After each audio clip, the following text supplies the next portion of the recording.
Oke guys, kali ini kita akan mengomentari berita yang akan ngebahas tentang OTT KPK yang terjadi di kantor pajak dan bea cukai. Nah, untuk mengetahui konteks ya, mari kita bersama simak beritanya. Kita mulai videonya. Komisi Pemberantasan Korupsi atau KPK kembali melakukan operasi tangkap tangan atau OTT dugaan suap pengajuan restitusi pajak perkebunan di Kalimantan Selatan dan sejumlah pihak di jajaran bea cukai dan pihak swasta terkait dugaan korupsi kegiatan importasi. Berikut keterangan juru bicara KPK Budi Impor sama Prasetyo. restitusi pajak. Ada dua peristiwa tertangkap tangan. Yang pertama di wilayah Kalimantan Selatan berkaitan dengan pengajuan restitusi pajak di KPP Madya Banjarmasin, di mana dalam proses restitusi yang diajukan oleh pihak swasta, di mana pihak swasta ini bergerak di bidang perkebunan, kemudian ada dugaan penerimaan sejumlah uang dari para fiskus atau petugas pajak di KPP Madya Banjarmasin pasca dilakukan pencairan dari restitusi yang diajukan. Kemudian dalam peristiwa tertangkap tangan tersebut, tim mengamankan sejumlah 3 orang, 2 merupakan ASN di KPP Madya Banjarmasin, salah satunya adalah kepala kantor KPP Madya Banjarmasin dan Jadi kepala kantornya berarti atasannya yang melakukan kejahatan. Berarti kalau atas sudah rusak, kemungkinan bawahannya itu bakal ikutan juga ya. Makanya atasannya itu harus benar-benar orang yang berintegritas, sebenarnya orang yang jujur dan bisa memegang jabatannya dengan benar gitu ya. Jangan sampai kepalanya rusak nanti yang bawahannya ikutan rusak juga gitu. Dari sistemnya harus dibenarkan. swasta yang mengajukan proses restitusi PPN atau pajak pertambahan nilai tersebut.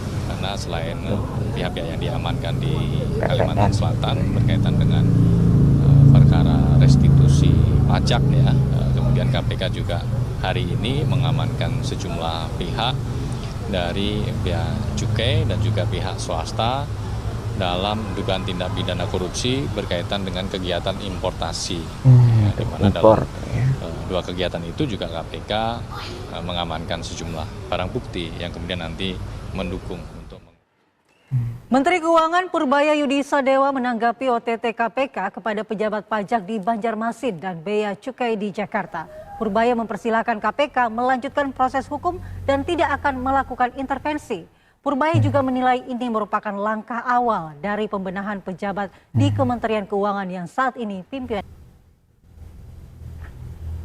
Jadi benar bersih-bersih tuh, kemarin tuh ada yang di Jakarta kena tuh bagian pajaknya, sekarang ada yang di Kalimantan, terus Banjarmasin ada yang korupsi kecil ini yang membuat bocor ya devisa negara yang harusnya misalnya masuk ke negara, tapi ini masuk ke kantong-kantong orang yang memiliki kepentingan saja. Jadi segelintiran orang saja yang mendapatkan keuntungan dari transaksi seperti ini ya. Jadi inilah yang merugikan negara gitu, kecil sedikit demi sedikit, tapi kalau dikumpulkan itu jumlahnya pasti sangat besar kan.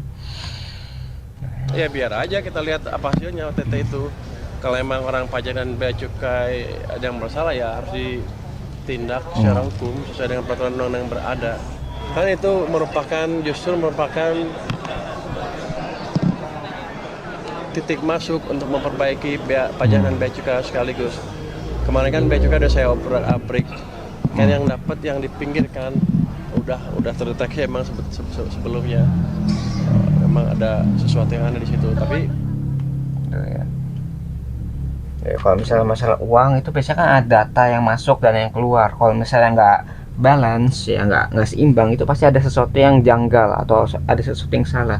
Nah inilah salah satu buktinya gitu. Kok bisa misalnya masuknya berapa tapi keterima uangnya beda gitu jumlahnya. Nah ini bisa jadi salah satu pertanda ada sesuatu yang salah, entah dari tadi kan masalah suap menyuap, entah itu nerima uang atau sebagainya, sehingga pajak yang masuk itu tidak sesuai dengan apa yang tercatat ya. Itu yang harus diselidiki tuh dari KPK. Soalnya banyak kasus mungkin seperti itu yang mungkin awalnya dibiarkan gitu ya, tapi sekarang karena udah mulai bersih-bersih, semuanya dicek gitu, ternyata banyak ya yang terjadi hal sedemikian rupa. Mengetahui perkembangan terkini terkait OTT KPK kepada pejabat pajak di Banjarmasin dan bea cukai di Jakarta, kita akan bergabung bersama reporter TV One Leo Sibarani yang saat ini berada di gedung KPK Jakarta. Selamat pagi Leo, ada berapa total pejabat yang diamankan KPK dalam OTT kali ini? Selamat pagi Andi Kumala dan juga pemirsa, di mana memang KPK ini telah menangkap sejumlah orang dalam operasi tangkap tangan atau OTT yang dilakukan di kantor Direktorat Jenderal Bea Cukai Kementerian Keuangan di Jakarta. Dalam OTT ini berkaitan atas suap importasi yang melibatkan oknum Dijen Bea Cukai bersama dengan pihak swasta. Dalam hal ini juga KPK telah mengamankan sejumlah pihak di 2 lokasi, yaitu di Jakarta dan juga di Lampung. Dalam operasi tangkap tangan ini langsung disampaikan oleh juru bicara KPK Budi Prasetyo yang mengatakan bahwasannya pihaknya ini sudah menangkap mantan Direktur Penyidikan dan Penindakan Ditjen Bea Cukai Rizal, dan juga mengatakan bahwasannya pihaknya kini sudah menyita, dalam OTT ini menyita sejumlah uang miliaran rupiah, baik mata uang asing maupun rupiah, serta 3 kilogram logam mulia, di mana juga juru bicara KPK Budi Prasetyo. Jadi bentuknya kadang macam-macam ya asetnya. Jadi ada yang bentuknya uang, kadang ada bentuk logam mulia, mungkin ada bentuk kayak sesuatu yang mewah lah. Itu tuh salah satu cara untuk menghilangkan jejak. Kalau misalnya pakai uang doang kan kelihatan tuh transfernya berapa, banyaknya uang yang diambil berapa gitu. Tapi kalau misalnya udah diubah ke bentuk lain kayak logam mulia gitu, atau mungkin barang mewah, itu kan akan lebih sulit untuk diubah kembali ataupun dirampas atau dilacak, itu susah gitu ya. Itu salah satu cara untuk mencuci uang ya, untuk mengganti uang yang awalnya itu bentukan lembaran gitu ya, itu diubah ke bentuk aset ya. Kalau dalam bentuk aset lebih sulit untuk dilacak ataupun dikembalikan ke negara. Kalau misalnya emas tuh diselipkan di mana kan uangnya kecil tuh, kan misalnya emas 1 kilo atau emas 100 gram, itu kalau nyelip hilang kan, itu dibandingkan dengan uang yang setara dengan 100 gram emas tadi gitu, pasti banyak banget, entah itu di rekening ataupun kalau misalnya dalam bentuk uang lembaran, pasti bertumpuk-tumpuk kan, itu pasti akan lebih sulit gitu kalau misalnya diubah bentuknya ke bentuk logam mulia ataupun barang mewah lainnya. Ya itu ya salah satu caranya gitu untuk menghilangkan jejaknya. Belum bisa merinci berapa orang yang kemudian diamankan dalam operasi tangkap tangan ini, lantaran sejumlah pihak juga masih berada di lokasi. Kemudian hingga Rabu malam ini pihak dari beberapa pihak ini sudah menjalani pemeriksaan secara intensif, dan beberapa pihak lainnya ini masih menuju ke gedung Merah Putih KPK, di mana juga KPK ini hanya memiliki waktu 1 kali 24 jam untuk menentukan status hukum para pihak yang diamankan dalam operasi tangkap tangan. Begitu laporannya, Andi, kembali ke Anda di studio.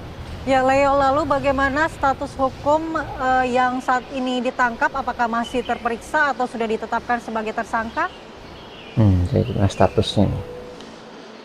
Ya baik Andi, dari informasi yang juga kami dapatkan bahwasannya memang beberapa orang ini sudah dilakukan pemeriksaan secara intensif di gedung KPK, dan seperti yang tadi saya sebutkan juga bahwasannya ada beberapa orang lainnya dalam operasi tangkap tangan yang dilakukan oleh KPK ini juga masih menuju ke gedung Merah Putih KPK, di mana memang nantinya dari hasil penyidikan intensif yang dilakukan oleh pihak KPK, KPK ini nanti akan memiliki waktu 1 kali 24 jam untuk menentukan apakah nantinya pihak-pihak yang diperiksa ini akan dijatuhkan hukuman dari hasil pemeriksaan yang sudah dilakukan.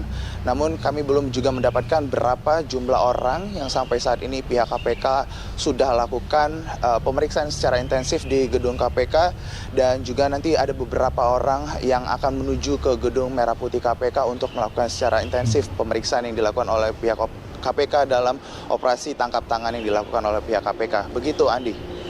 Ya Lea, apakah ada informasi yang Anda dapatkan bagaimana modus penyelewangan yang dilakukan oleh pegawai pajak maupun bea cukai tersebut? Baik, dari informasi yang kami dapatkan dari juru bicara KPK Budi Prasetyo yang mengatakan bahwasannya memang terkait dengan modus dan tindak lanjut dari pihak Ditjen Keuangan yang dengan pihak-pihak terkait, yaitu pihak swasta dalam operasi ataupun adanya penyalahgunaan. Memang kami belum mendapatkan terkait dengan modus tersebut, namun juga pihak juru bicara KPK yang mengatakan bahwasannya pihaknya ini masih terus melakukan penyidikan secara intensif ke beberapa yang memang dilakukan pemeriksaan lebih lanjut di gedung KPK, dan nantinya juga hasil dari pemeriksaan selanjutnya untuk pihak-pihak yang memang masih menuju ke KPK ini kami akan terus pantau dari gedung KPK. Begitu, Andi, kembali ke studio. Baik, terima kasih Leo Sibarani, laporan langsung dari gedung KPK Jakarta, dan selamat kembali bertugas. Ya itu ya, jadi benar-benar kerja keras ya KPK akhir-akhir ini dari tahun kemarin gitu ya sampai sekarang gitu. Jadi banyak oknum-oknum yang tertangkap gitu, apalagi tadi di bagian pajak, ada yang bagian bea cukai gitu yang ngurusin uang. Jadi banyak uang-uang yang bocor di sana ternyata ya, walaupun tadi ya mungkin berapa miliar, tapi kalau dikumpulkan dari satu kasus ke kasus lainnya itu mungkin bisa ratusan miliar hilangnya devisa negara. Nah ini yang harus kita benahi gitu, benar-benar dibersihkan itu ya dari awal sampai akhir gitu. Yang bagian atasannya kalau terkena ya itu diganti misalnya ya, jangan sampai ditetapkan terus gitu. Kalau dibiarkan terus nanti mereka akan terus melakukan aksinya gitu, dan itu terus merugikan negara. Dan kalau udah negara udah rugi, yang bakal menerima dampaknya adalah rakyat-rakyat tadi yang udah bayar pajak ya, tapi pajaknya itu tidak mampu mengembalikan kesejahteraan atau meningkatkan kesejahteraan dari pembayar pajak tersebut. Ya itu ya mungkin yang bisa kita pelajari ya dari kasus OTT KPK ya di kantor pajak sama di bea cukai. Nah untuk kalau kalian terkait dengan sumber beritanya, link sudah saya cantumkan di deskripsi video. Mungkin sekian yang bisa saya sampaikan, semoga video bisa bermanfaat. Kurang lebih mohon maaf, kita ketemu lagi di pembahasan selanjutnya, insya Allah.